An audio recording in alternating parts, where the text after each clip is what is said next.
The halls of Everwood High School were always filled with whispers, secrets that lingered in the air like a chilling breeze. It was said that the old building held a dark history, a haunting past that clung to the shadows and refused to be forgotten. As a new student, I couldn't help but feel a sense of unease as I stepped through its doors for the first time. The students moved in a collective rhythm, their footsteps echoing through the empty corridors. I glanced around, searching for a friendly face among the sea of strangers, but all I found were blank stares and hushed conversations. It was as if a silent pact had been made, an unspoken agreement to keep the mysteries of Everwood buried deep. Rumors circulated like wildfire, tales of unexplained disappearances and ghostly apparitions. Some said the school was built on an ancient burial ground, while others believed it was cursed by a vengeful spirit, but I dismissed it all as mere superstition. Nothing more than teenage folklore designed to scare the weak-hearted. As the days turned into weeks, however, I couldn't ignore the growing sense of dread that enveloped the school. Strange occurrences became commonplace. Lockers would open and slam shut without warning.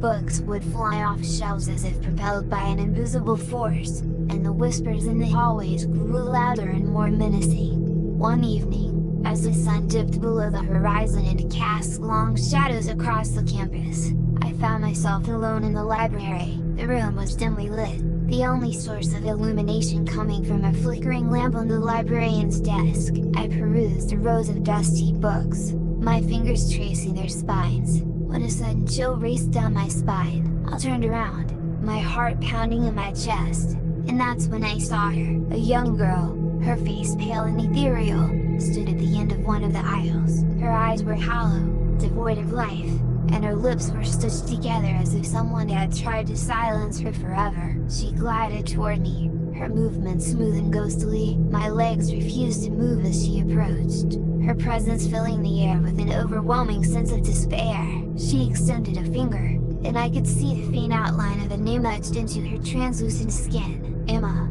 It whispered in my mind, a voice as cold as ice. Emma, the girl who had vanished from Everwood High years ago. Her fate unknown to all. The girl reached out, her hand passing through mine with a bone-chilling coldness. I gasped, stumbling backward, my heart pounding in my ears. And then, as suddenly as she had appeared, she vanished into thin air, leaving me alone in the library with nothing but an echoing silence. From that day forward, the haunting grew more intense. Shadows danced along the walls, morphing into grotesque shapes that clawed at my sanity. I would catch glimpses of figures in the corners of my vision, only to have them disappear when I turned to face them. Sleep became elusive, the nightmares bleeding into my waking hours. Desperate for answers, I sought out the school's dark history. I delved into old newspaper articles and yearbooks, searching for any clue that could explain the horrors that plagued Everwood. It was then that I stumbled upon a forgotten tale, a tragic incident that had been swept under the rug.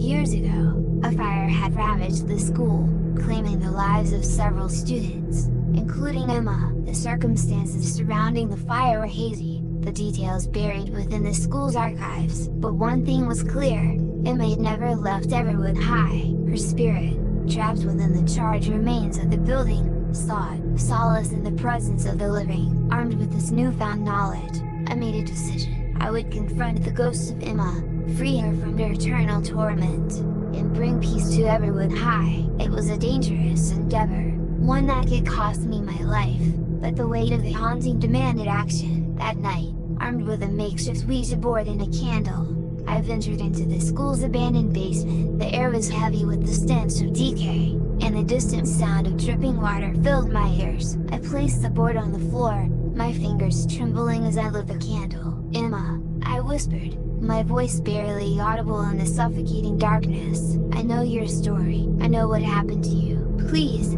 let me help. As if in response, the temperature dropped further, and a gust of wind extinguished the candle. Panic gripped my heart as I felt a presence move closer, its icy touch grazing my skin. And then, a voice, soft and melancholic, whispered in my ear, "Help me." The room filled with a blinding light, and I could see her, the spirit of Emma, standing before me, Her eyes were filled with sorrow, and her stitched lips trembled. In that moment, I understood her pain, her longing for release. With trembling hands, I reached out and gently touched her ethereal form. A surge of energy passed through me, and the world around us dissolved into a blinding white. When my vision cleared, I found myself alone in the basement, the haunting finally silenced. Everwood High School remained a place of whispers and secrets, but now, it held a different kind of energy. It was a place of redemption, where the spirit of Emma had finally found peace. And as I walked through the halls,